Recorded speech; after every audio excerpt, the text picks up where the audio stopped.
Hi, and welcome to the Spin Nation podcast, where we slice through the noise to reveal the forces shaping Canadian perspectives. In today's episode, we're diving deep into the data behind two key narratives emerging from the Israel-Iran war. Hello, Emmanuel. We have a very sensitive topic today. Hello, Laurel. Yes, as we're recording this in the afternoon of June 24th, we may or may not have a ceasefire in place. Nobody's quite sure exactly. And hopefully this ceasefire will hold. Yes, and obviously this is a very sensitive, hot topic. There's a lot of emotions on both sides, understandably. I do want to preface this discussion by saying we are only going to be looking at the data. We won't be giving any commentary on what is happening in the Middle East right now, who is right, who is wrong. So don't come for us for that. Needless to say, it's a big mess, but we're going to look at the data about what is the influence of the conversation here in Canada. So, Emmanuel, are we ready for today's question? Yes, indeed. So, today we are going to ask, is the Canadian online discourse more heavily influenced by anti-Israel or anti-Iran sentiment? And can we pinpoint the key influencers driving this conversation? Now, Emmanuel, co-host, husband, business partner, you actually have been engaging on Israel-Gaza war starting way back in October 2023, working for a client.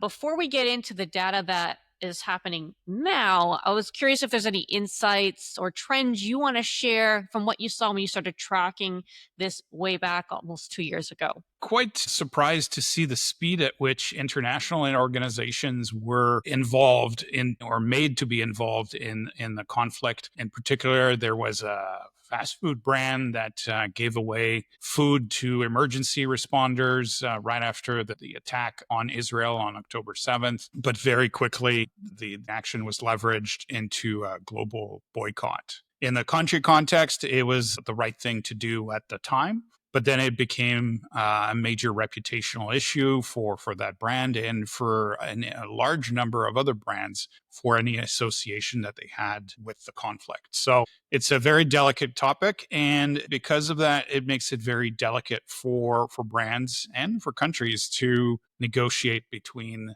the different sides of the conflict. We were going to look in Canada, but of course, when you were doing that work, I think you were looking across 20 different countries, different languages, and made it even more complex. But we're going to just focus on Canada today. And one thing that was really interesting from a research perspective is how the very specific local conditions were sort of brought into the conflict itself. So if there was some issues, some local issues, a lot of the stakeholders managed to grab the local issues and sort of confound them into the Israel-Gaza topic itself. Now, let's talk a little bit about our methodology, how we went about doing this research, because it's highly charged.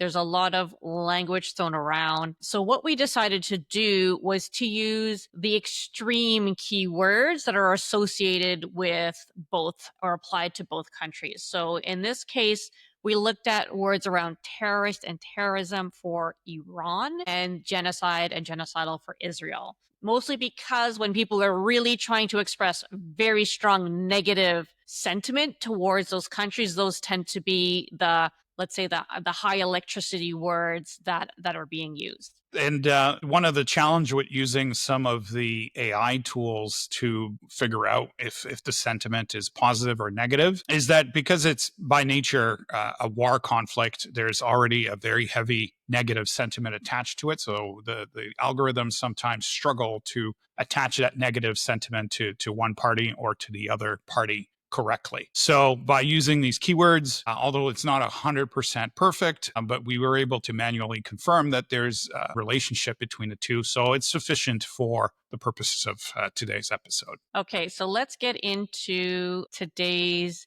data. So for those of you who are watching us on YouTube, you should be able to see this. And for those who are listening on a podcast, let's talk a bit about what we're showing. So as I said, we looked at the keywords around genocide and keywords around terrorism. And we looked at the volume of posts across different social media and Twitter, and looked at it starting from January of this year up until today being June 24th. And just as an overall picture, there is a higher volume of comments and conversation around Israel associated with genocide. It's a slight edge towards that versus Iran perceived as a terrorist state. Is that correct? Yeah, it's not a blowout, right? There is a lot of peaks and valleys on both, and if you look at it from a percentage, the Israel narrative does is have a higher volume, but not excessively so. And you look at it, the peaks are very much aligned to major news events that happen. So, for example, and it's not just what happens in the Middle East, but events that are happening in DC seem to be driving some of this volume, even though we are specifically looking at geolocating these posts within Canada. There's definitely a response that is tied to these informational peaks, and that's not very surprising because a lot of the time people pile on into a topic, and what we'll see maybe a little later in the episode, so do the bots and other shaping operations by various parties around the conflict. Right. So some of the peaks we saw had to do with the arrest of Mahmoud Khalil. It had to do with when there were ceasefires in place or prisoner exchanges. One big peak happened actually when Bibi was visiting in DC. That happened in April, which was interesting. It really ignited the Canadian conversation around their perspective and feeling on what Israel's actions were. Well, we all know Trump loves theater, and that was a great show of theater that day. Right. And I mean, right now, since May, and this is obviously when Israel has made its advance in Gaza and initiated now the direct Iran conflict, there is a much bigger differentiation between volume of Israel as a genocide versus Iran and terrorism at this point. So, what does this tell you, Emil, looking at that from a research point of view? It doesn't feel like it's a knockout hit for either cause? I think yes, both sides are have their supporters, both sides have their detractors, and very often it's tied to what's happening in the news and the different groups trying to push forward a very specific narrative around who's right and who's wrong.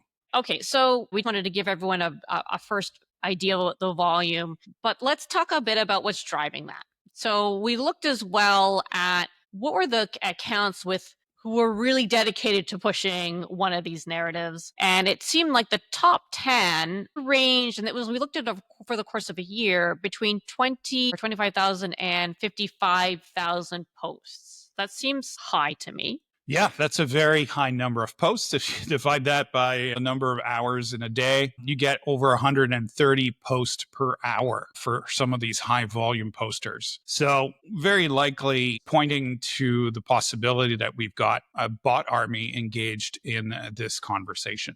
What are some of the markers of an account that might be a bot? Well, obviously the volume, as we just discussed. You can sometimes see the quality of the post. So if it's just reposting from other accounts with no contribution to the conversation and there's no personal posts, that's usually a big indicator. Often in the name itself, you can detect that if there's a lot of random numbers, or say like a first name and then a bunch of random numbers, that could be an indicator of a bot. But there's also a number of just plain hijacked accounts out there, or abandoned accounts that were eventually picked up by other users. And even though those accounts have a real history in their past where they were a real user posting their own stuff, you see them being activated for different periods of time when there's a need to shape a narrative, which is often done not just individually, but by putting a whole bunch of different accounts kind of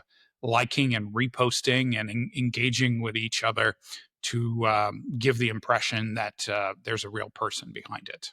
But we find that they're on for 2-3 weeks, 2-3 months, and then they're off again. So that's usually an indicator that that they're being used in a non real life fashion. Well, when I was looking at it, it does seem like there's a mix of those, because there were some accounts and you looked at the account description and it looked like a real person and the description seemed like a real person, but the activity beneath it was bought were just like retweet after retweet, like every hour, retweet, retweet, retweet, retweet. Now, it's possible that these are human people, though we don't know for sure, but it could be someone who is that engaged on promoting a particular narrative. But it seems like they would have to be pretty committed in order to reach the sort of volumes that we saw. It could be, yes, it's the proverbial, info warrior in his or her basement, just reposting at a rate of 2 tweets per minute, day in and day out. It is possible that that's what's happening, but it's also much more plausible that some of these high posters are simply bots. Okay, let's take another look at this. You and I did, let's be honest, more you than me, looked at and came up with a list of the most influential Canadian accounts on X, and we measured influence by engagement. We also ran this research through that lens. I'm going to throw it up here for our people who are watching, but let's also talk to it as well for people who are listening in the podcast. And it's a very different view than we compared to the general population. There's a clear winner, if we can use that term, and I use it loosely, but there's a definitely one narrative that outperforms the other.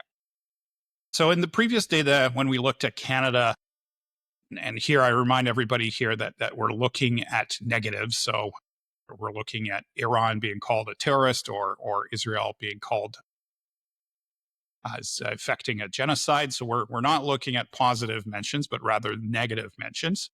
So in the general conversation,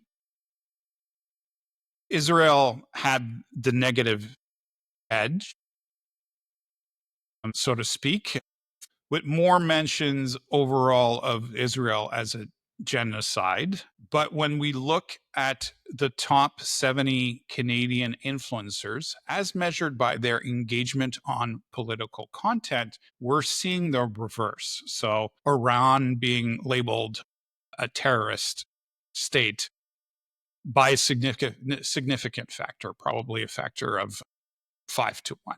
So there's definitely a reversal that happens if we look at those Canadian influencers.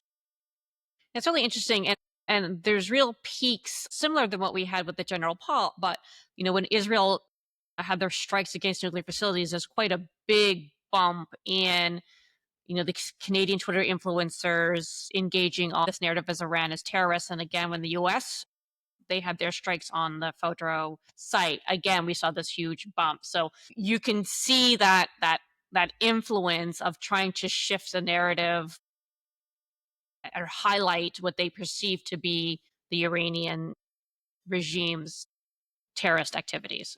Yeah, definitely a very specific direction for that coverage. We also looked at the same thing from a provincial perspective. Yeah, let's put this up. So this was super interesting as well in terms of how much Ontario is really dominating or is the hot spot for this conversation. Yes. So here, what we're looking at is the number of mentions over the course of 6 months. And in blue are the number of mentions of Iran as a terrorist state, and then Israel and genocide in green. So what's really surprising about this chart, or that shows that most of the conversation is actually happening in Ontario. Over probably one half of that conversation is happening here, and we get a much smaller share in BC, Quebec, and Alberta. I thought the Quebec results were surprising. My expectation, because we saw a lot of protesting happening in Montreal, that Quebec would have been, well, there is a larger conversation around Israel as a genocide state in Quebec. It is not as dominating as I thought it would be. I mean, do you have the percentage up there? It's like 40, 60 or something like that. I thought it would be much bigger. Yeah. So if we look at Ontario as the reference point, we've got about 40% to 60%. So Iran in 40% of the mentions, and then Israel in 60%. And reminder again, these are negative mentions. If we compare that to Alberta, the proportion is reversed.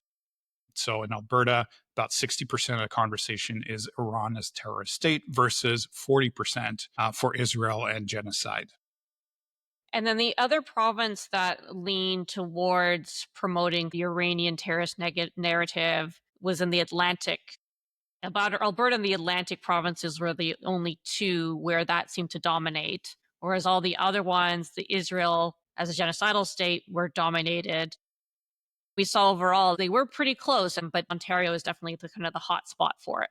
Yes. So to recap, the provinces that are more supportive of Israel than Iran will be Alberta and Atlantic Canada in general. And those regions and provinces that are more supportive of Iran over Israel. So we've got Alberta, Ontario, and Quebec.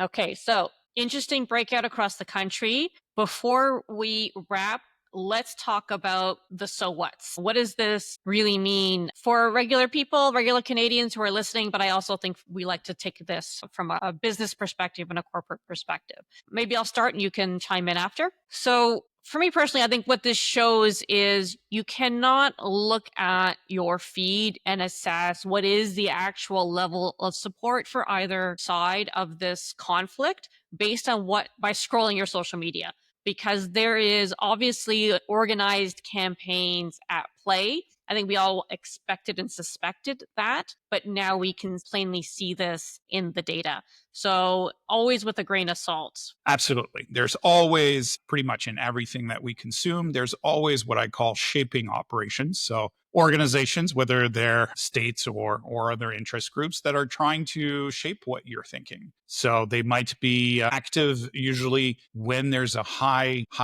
impact news occurring, when emotions are high. That's when these third party or these state actors sort of activate their bot armies. But there's also just everybody needs to realize that they are building their own little bubble, their own echo chamber every time they're on social media, right? You follow people, your friends, which generally share your values, and you follow the media that tend to share your values. So very often that in itself is enough to create a social media bubble where you see the news the way that you want to see it. And from a business and a corporate perspective, to me, the important takeaway here is that we saw a boycott campaign back in October 2023. It's quite possible another one could reemerge, or just you have a calls for companies to take a position, take a stand, make a statement. And we have seen companies pulling away from that lately, but let's say it comes back. Um, you need to recognize that the volumes that are happening if you're getting trolled on socials, the key thing is do not panic. There could be these shaping campaigns. There could be agents purposely trying to make you think that your clients, your customers, and your important stakeholders want you to take this position. This is where having multiple data points is really important so you understand the full context. This is where qualitative really matters data as well, not just quantitative data, because you can be misled to think that you are more exposed than you are.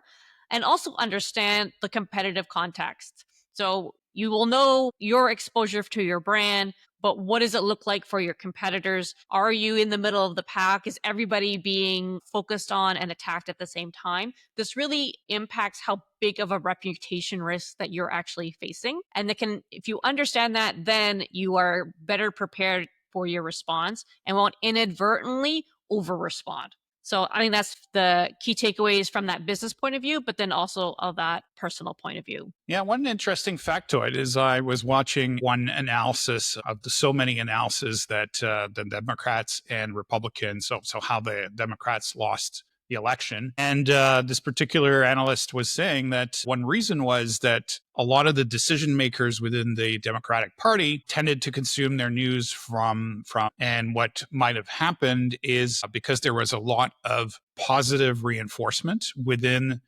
the fact that if you're a democratic operator, you tend to follow left leaning media, and the organizations that you're following on Twitter are all your stakeholders. So the idea was that there was a bit of a positive reinforcement where all they were seeing was positive approval of all the different policies that they were promoting. not realizing that for the general population, a little bit like what we saw earlier today when we compared the Gen Pop versus the key influencers on Canadian Twitter, was actually the general population was actually of a completely different opinion. And so by just listening, to the people that support you, you end up creating that positive feedback loop that ends up just always reinforcing a very specific message. And that could have resulted in some of the errors that the Democratic Party had during the 2024 election. Great insight, great share. All right, so we're going to wrap here. Thank you, everyone, for joining us on this very important, very sensitive topic. If you have not already, we will ask you to subscribe to the podcast, rate us, recommend us, share us. This is how you can really support us, and we hope to see you again next time. Until next time.